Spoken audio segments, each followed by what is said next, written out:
Sunjin decided to follow Minsu to the balcony. He stood before her and looked at her, but Minsu looked away. He slowly moved closer to her and told her that he knew he had been a bad boyfriend to her. Minsu turned around and told him that he was not her boyfriend since they had ended things. Sunjin corrected himself and told her that he knew he had been a bad boyfriend to her. He continued, telling her that there were certain things his family, especially his father, was capable of doing, and those things were not so nice.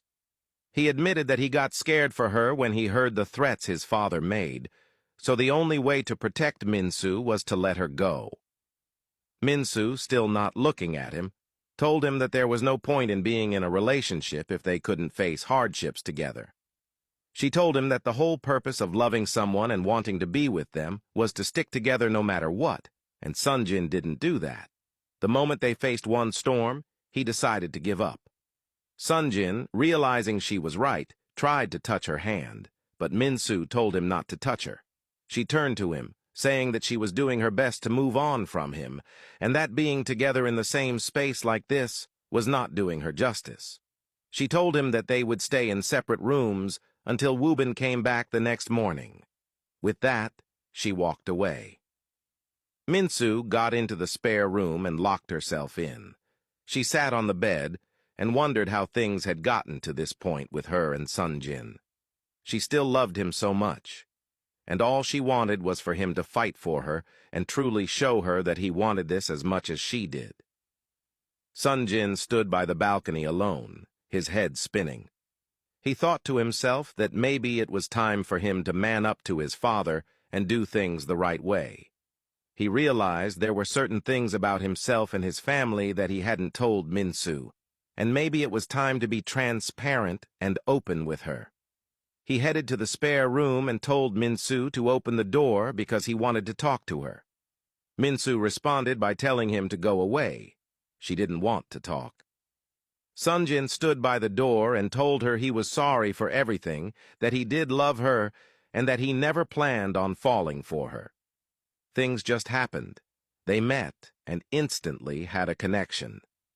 Minsu responded from inside, telling him that maybe he was just fascinated by her skin color and wanted to act on his suspicions by going for her. Sunjin quickly told her that it was never about that, and that the first time they met, he never really thought about how she looked.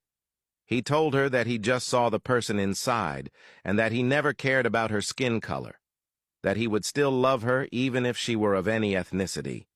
Minsu insisted that he go away and that after this, they should avoid each other. Sunjin didn't respond. He stood there, touching the door, hoping she would open it. He broke the silence by telling her that he lost his older brother when he was 13. He continued, telling her that his brother's death had haunted him ever since because he was the one who had taken his life. Minsu was shocked to hear this. She wanted to go to him and ask if he was really telling the truth, but she sat there, not wanting to show any sympathy. Sunjin continued, telling her that his brother was smart, a genius like him, and he was their father's favorite. They shared the same goals, and he worked side by side with their father to run the family business. One time, his brother wanted to surprise him for his birthday and took him hunting. He accidentally shot him in the heart, and he died in his hands. Since that day, he felt like his father hated him for it, which was why he allowed his father to control him.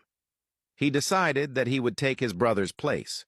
He studied what his brother studied and got into the family business, so his father wouldn't be affected by the loss of his favorite and hard-working son. Minsu sat on the bed with tears in her eyes. In that instant, she understood him, why he was doing what he was doing. She wanted to run to him, hold him, and tell him that it wasn't his fault, that things were going to be okay, but she just sat there, not knowing what to do.